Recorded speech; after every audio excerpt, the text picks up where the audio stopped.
ពេលដែលយើងមករដូវគឺយើងអាចប៉ះពាល់ជាមួយនឹងក្មេងប្រុសឬក៏ឲ្យប៉ះពាល់ឬក៏គ្រាន់តែកាន់ដៃជាមួយមនុស្សប្រុសក៏យើងអាចមានផ្ទៃពោះបាន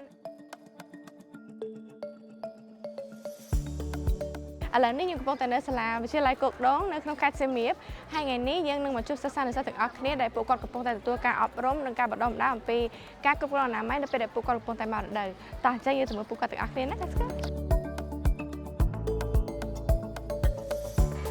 ឥឡូវនេះពួកគាត់កំពុងតែនៅក្នុងថ្នាក់រៀនតោះអញ្ចឹងយើងទៅចូលរួមមួយពួកគាត់ហ្មងណា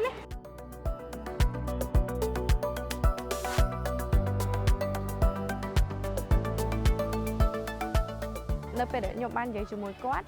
ទាំងក្មេងប្រុសទាំងក្មេងស្រីគឺគាត់ចង់ថាគាត់ក្លាហាននៅក្នុងការនិយាយគាត់និយាយបើកចំហអំពីការមករដូវអញ្ចឹងទៅធ្វើឲ្យខ្ញុំមានអារម្មណ៍ថានេះគឺជាអ្វីដែលយើងចង់ឃើញក្នុងខ្ញុំជាក្មេងស្រីម្នាក់ដែរដែលធំធាត់ឡើងនៅក្នុង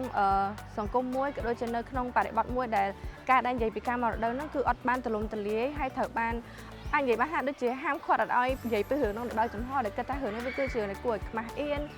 ពេលដែលយើងមករដូវគឺយើងអាចប៉ះពាល់ជាមួយនឹងក្មេងប្រុសឬក៏ឲ្យប៉ះពាល់ឬក៏គ្រាន់តែកាន់ដៃជាមួយមនុស្សប្រុសក៏យើងអាចមានផ្ទៃពោះបានការយល់ខុសយល់ច្រឡំទាំងអស់ហ្នឹងធ្វើឲ្យក្មេងស្រីក៏ដូចជាមនុស្សស្រីគាត់អត់ទទួលបានការជ្រុំជ្រែងគាត់អត់ទទួលបានការដែលគាត់អាចយល់ដឹងពី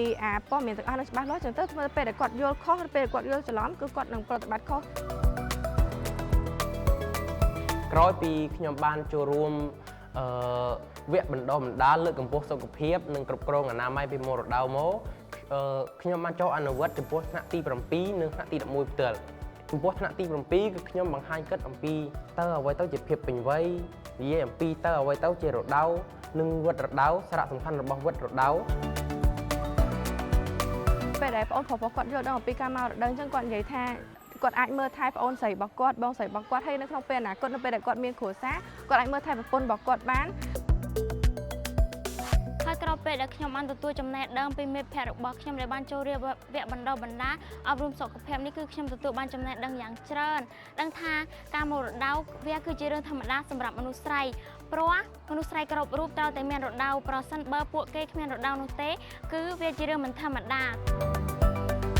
ហើយអីដែលលើសពីលើនឹងទៀតគឺ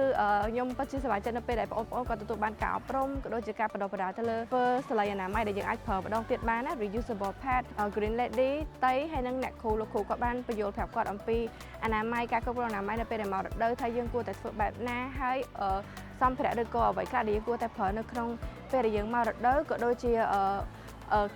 សម្លេងអនាម័យដែលយើងអាចប្រើឡើងវិញម្ដងទៀតដូចជាខ្សែដៃហ្នឹងគឺវាអាចជួយធ្វើឲ្យគាត់មានហិតតែមានភាពងាយស្រួលនៅពេលដែលគាត់មករដូវ